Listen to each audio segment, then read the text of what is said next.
Hey y'all! Well, gonna have a little mud in my eye after this video, but hey, I'm gonna be honest with you guys when I make a mistake or when weird stuff happens, and kind of stepped outside of my range of expertise when I decided to look at this solid state amp, and turns out that there was an error in how I was testing this thing, and I'll show you what happened in the next segment. Then we'll get into showing the testing. I want to rewind back to when I first got this PASS ACA clone from China, and when I first hooked it up, before I did any kind of testing on it, I thought, man, this thing doesn't sound bad. This is actually fairly decent. I was kind of shocked that it sounded as good as it did. And then hooked it up to the audio analyzer suite, and I was like, what? Let me go back and listen to this thing again.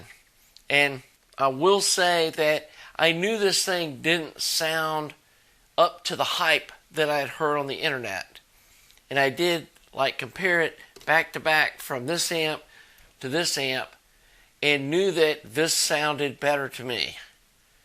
And then I kind of confirmed what I'd seen in the testing, but it still looked wonky because the testing looked really bad. And it was like, I'm not hearing 30% distortion. Like, what? I don't know. And I guess I'd been dealing with some of these other made in China products, the R300 or the R8, and just assumed there was something weird going on with the circuitry or something, and just kind of said, yeah. Posted the video, read the comments. People were talking about, well, yeah, of course it does weird stuff. It's, a China clone. Get the real boards. And so I ordered the real boards. They came in. I got involved in some other projects and just kind of put this on hold for a while. And so I replaced one of the boards and hooked it back up to the audio analyzer suite. And while it was a little bit better, it still was just horrible readings as far as the power output. So I kind of put that on hold a day or two. I went back and watched Amir's video where he trashed it, and he still got way better readings than what I was getting. And it just didn't make sense. And I thought, is there something wrong with my Analog Discovery 2? Is it broken? And then I tested this amp again, and it was like, no, that all looks good. I don't know. And so then when I got to putting the second board in, I was really looking at the schematic and how things were wired up, and was just like, oh my God. They inverted the outputs where the positive is actually the ground inside the amp when you're comparing it to the way the input's wired up. And I'll show you in the schematic. And so basically, to test this amp, you've got to reverse the test leads on the output jacks, because they're doing that to get the exact phase that's coming in, which honestly, guys, shouldn't be that big a deal. I don't know why they would do that, but there's a lot of amps that invert the signal from what comes in to what goes out. But anyway, then when I hooked it up correctly, then it started reading reasonable numbers. And anyway, let's jump into showing you the schematic, how I got confused, or, I'm used to working on tube gear. And obviously tube gear, you'll never have that because the negative lead on the output transformer is always grounded to the chassis for safety reasons, where I guess on a solid state amp, you're not dealing with it high voltage, so you don't have to do that necessarily. And my ignorance on solid state gear and that they can do that sort of a thing, I'm not going to blame it on someone else. It was my mistake for not researching this more when I saw these really baffling, horrible numbers when I knew it didn't sound that bad. So let's go over the schematic. I'll show you the test, and then we'll wrap up this video with a conclusion on what I think of this thing. Okay, so I'm not going to spend a lot of time on this, but here's your input, and the other side of the input is hooked to ground, which they're not showing here, but they assume you know that. So here's the positive input, and remember the negative side of the input is hooked to ground, which would be over here. Okay? Look what else is hooked to ground. The positive output. And then they have the negative output hooked up to the circuit, which in a tube amp would never happen. So the failure in the testing was I'm used to just using a BNC to RCA connector and plugging it to the input, but then when I hooked the test leads to the output with the 8-ohm dummy load, I was actually connecting the positive probe of the output to the ground, and then the outside part of the BNC connector to this terminal, which really is the positive output in relation to the input. And so basically I was just measuring a short circuit, and whatever little bit of resistance was in the test equipment was showing as the output of the amp, which obviously looking at it now was really stupid of me not to catch this, but I wasn't looking at the wiring diagram. I'm not used to solid state gear or any amplifier for that matter that has the positive connected to the ground. So anyway, let's go look at the testing. Okay, got this thing hooked up to the Analog Discovery 2. This is with the DIY Audio Nelson PASS labeled boards in it, version 1.6, and using their little component kit and installing them in this China one that I bought that we weren't real impressed with in the last video. So let's see what upgrading the boards inside this amp does now. Again, I know this is sold as a fairly low power amp, so I'm not expecting anything like 8-10 watts or anything, but if we can get a good clean 3 or 4 watts out of it, I'll be happy. And it looks like we're headed right in that direction. So let's go over the high points here. Here, 1 watt, we got a 0.5% distortion. 2 watts, we've got 0.75%. 3 watts, we've got 1% and 1.2%. And then you can see right here, this is kind of the knee where it starts turning up. And my guess is somewhere around in here, we're starting to see clipping. But even at 4 watts, we've got a little over 2% distortion. So I would not use this amp if you needed anything more than about right in here, a little over 3 watts. From here and down, this thing's going to sound nice. And that's at 1.6 volts RMS input, which is, I like seeing that, where it's not like hypersensitive, because obviously, given this thing does not have volume control or anything, you're going to be using some sort of a preamp or maybe the volume control in your DAC. And so, if you can get 1.6 volts RMS out, you can drive this thing to full power. So earlier I did a frequency response pull at 1 volt RMS, and that looks nice. I mean, that's a nice flat frequency response. Flatter than we see with our tube amps, right? I did play with the scope earlier, and let me show you the difference. So if we have like 1.6 RMS, we got a nice smooth sine wave. And then our square wave, got a little overshoot. That doesn't bother me. Usually that makes a amp sound kind of spunky, having a little overshoot on the square wave. So that doesn't bother me one bit. But if we go back here to our sine wave, so again, here's 1.6. You got 15 volts peak to peak on the output. If we go to 1.8, starting to see it trying to clip.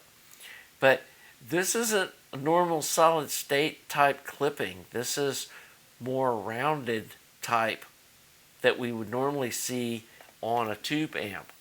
And so interesting that we've getting this kind of smooth clipping as opposed to the really harsh clipping like I'm used to seeing on solid state gear. And let's see what it does if we go to 2. Yeah, definitely clipping there. But you can see it's kind of a rounded clipping. It's not that really hard clipping like I'm used to seeing on solid state gear. So that's interesting. And then on the THD versus frequency, as we scroll through, that's a nice looking spectrum there on the left. Again, that's more like what I would expect to see out of tube gear. So I'm impressed. It does sound pretty nice, and we'll go over that here in the next segment of the video. So I'm going to show you real quick how I changed from this much smaller little China board that came in the amp to the official Nelson PASS boards that you get off DIY Audio. And it really wasn't a ton of work. The only thing that was really different was the mounting holes. And this has these 4 tabs here. They show mounting it in the center, but they're using this as a amplifier that has an external power supply. And this terminal right here in the center is grounded to the ground signal for the amplifier board. And I did not think it was a good idea to be grounding this signal board through this heat sink to the same conductor that's hooked up to the ground strap of the IEC connector. Didn't see any point in doing that or any value in adding that noise to this. And again, this is designed to work with a laptop brick power supply, and as you can see, this amp uses a toroidal. Let me zoom out here just a little bit. It uses a toroidal transformer, and it's got a bridge rectifier for each channel. These are 2 separate boards for the power supply. So each of these modules has its own power supply module. So you've got a split rail power supply. So each channel has its own bridge rectifier and these big caps. Looks like a little film cap here to bypass them. And, you know, looks like a pretty nice power supply, and it's definitely clean. I don't hear any noise. So let's jump back here into the actual module itself. And so you need a drill and a 3mm tap, and I just put the board up against the heat sink and then center punched each of these holes, drilled and tapped them, got the board situated. As you can see, it's a very tight fit, but it just fits in the width on this heat sink. The other thing I did is this heat sink had a fairly rough finish on it. You know, it had like striation or lines in it like this, and it was anodized. And so I got some 120 grit sandpaper, and then I worked my way up to 400 grit and got a really smooth finish on this heat sink for these transistors to mount to. Because I learned from working with computers, the heat sinks on them, if you get a rough finish on them, they don't transfer the heat from the CPU chip to the heat sink well, and I'm sure this is the same thing. And so that was one kind of upgrade I did to this, was got a really almost polished finish on the back of the heat sink. Anyway, once I got the board mounted down to the heat sink, or temporarily mounted, then I could see where these transistors needed to be.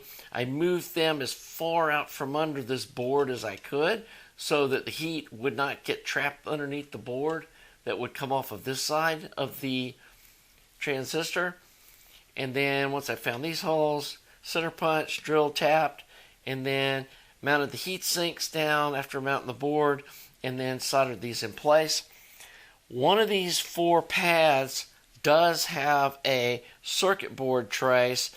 I think it was this one, but I can't remember exactly. But there's a circuit board trace that grounds this little pad too, and I cut that trace because, like I said, I didn't see any reason to be hooking this to the ground that's also got the mains ground to the chassis, and it also has the ground on the input signal to the chassis over here. And with them inverting the phase on the output, it might have done something weird. So anyway, I would just float these boards and not ground them. Just how I would do it. On this side, I put the LED facing up so you could see it through the little top grill. And then on this channel, the LED's just up here on the top side.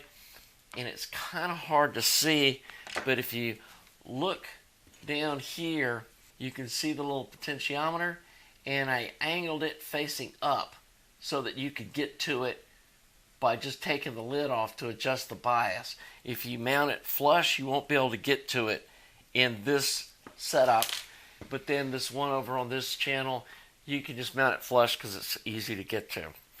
And then the only other thing to do was to hook up the power leads on each module, then hook up the outputs, and then hook up these input leads coming from the RCA jacks. And that's all it took to install these official Nelson PASS modules into this China clone PASS ACA amp. And again, I didn't do that on camera because it's just drilling a few holes. And assembling these boards, I just really wanted to pay attention to what I was doing to make sure that I didn't mix up any resistors. And then I used this little resistor tester to test all the resistors and capacitors before I installed them on the board to make sure that all the components were within spec. And so these things are definitely built according to their intended build quality. And we'll go over the external parts of this build. Got these vents in the top of it, which the blue LED on each module then can be seen through this little grill on the top. And that lets you know that each of the stereo modules is getting power, in case you ever needed to troubleshoot anything. Then on the front, it's got this Angel Eye power switch that does the click on, click off. And it's also blue, so it matches the LEDs on the modules. And then on the back, I think I may have already shown this, it's got these nice fat style speaker connectors, were the ones that came in the DIY kit with the little tiny ones. And these look like some pretty decent RCA jacks too. And then, of course, because you've got the internal power supply, you just have a power cord with the IEC connector. And then finally, one little extra mod I did to it was I realized that the vents on the top aren't going to do anything if they can't pull air from underneath. And so I added these 6 big vent holes in the bottom of the chassis so that the air can flow through and out the top and help cool off the big power resistors and some of the other heat that might be generated inside the chassis. And the power supply in this China clone makes about 18.25 volts at the module, and they spec 19 volts. And I did hook up a 19 volt laptop power brick to one of the modules in the testing phase and saw no difference. And I know some folks might say, well, these cooling fins aren't as deep as the ones on the DIY, and so the amp's overheating. That's not happening, folks. These are a little longer than the DIY ones, and then I actually put my little fan blowing on it just to ensure when I was testing, because this thing does get pretty warm. I did, like I said, put a fan on it and did another round of testing and got the exact same results. So this unit's going to do what one of these is going to do, even if you bought like the official DIY audio one. And I guess if you had a 24 volt power supply, you might need the chassis that has bigger heat sinks and it might put out a breath more power, but then you're stressing everything a lot more, and I'm not really sure that's really a good route to take either. Well, as you can see for the testing that I did this time, those numbers look reasonable.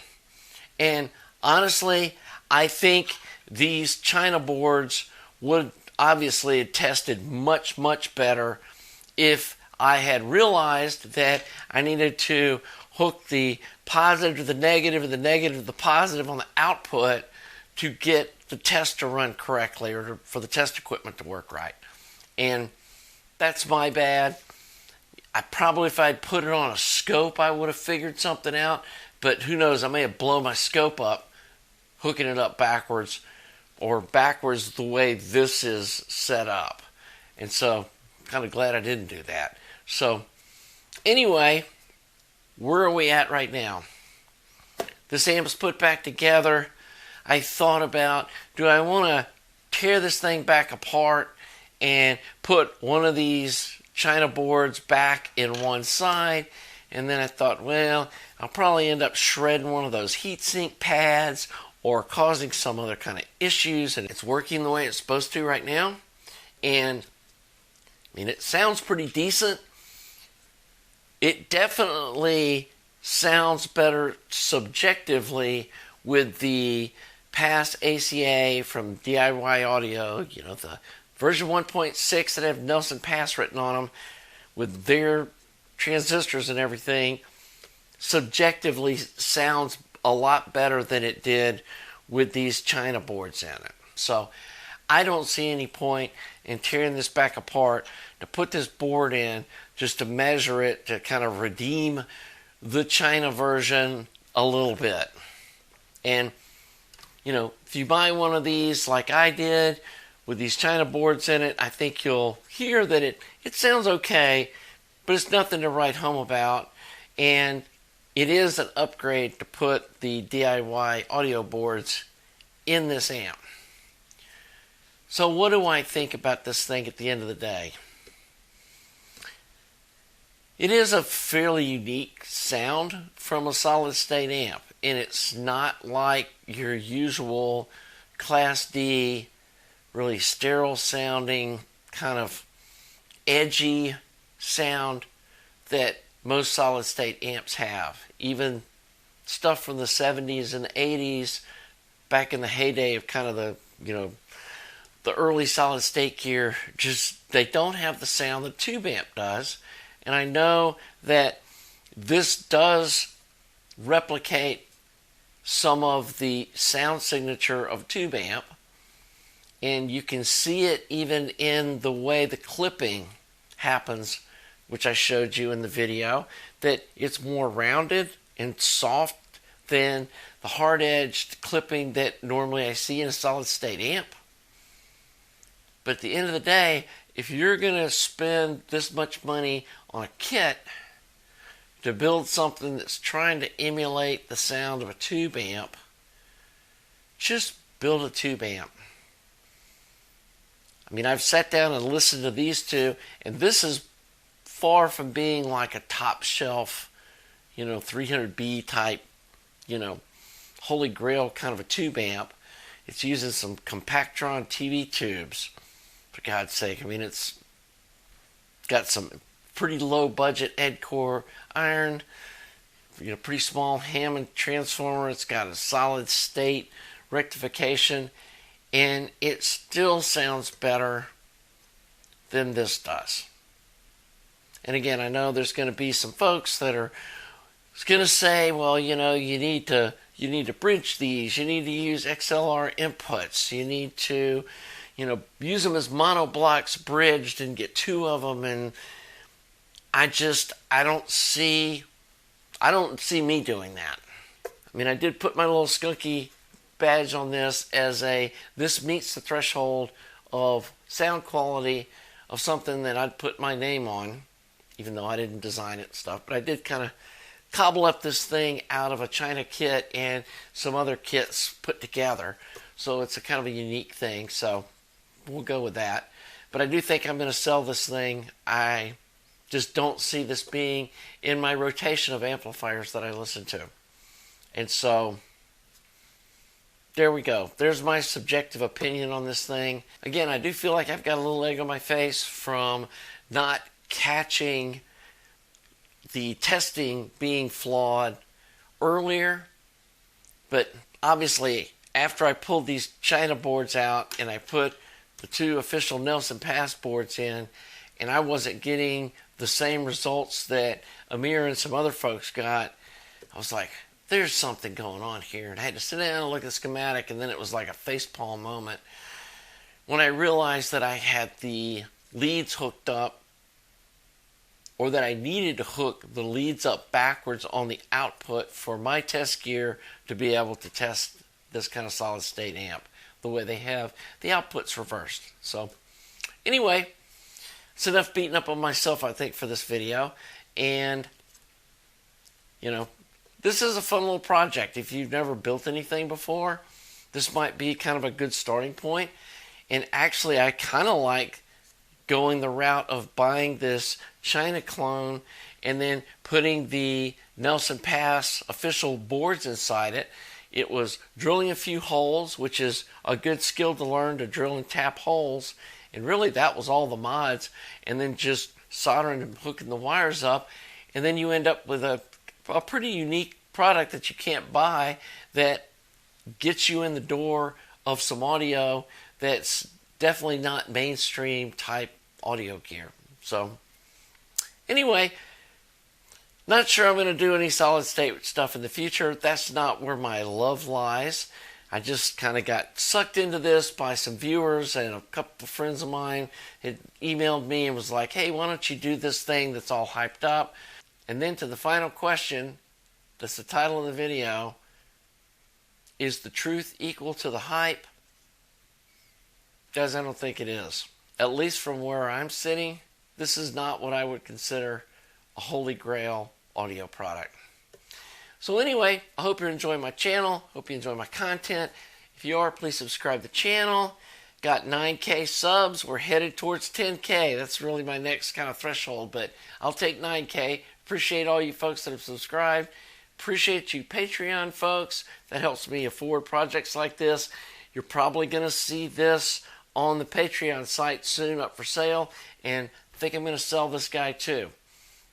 Don't see this being like something I really need to keep around, and this is a really fun amp too. So you Patreon folks are going to get the first shot at some of this gear that I put out there. And thank you to the folks that make donations at my website. Go straight to my PayPal, which is what I use to do my Mauser orders. Yeah, it's a couple $100 every time you hear me say, you know, I got to do another Mauser order. There's $200 down the drain. So that helps keep that cycle going so I can build projects for you. I got some really cool stuff coming up.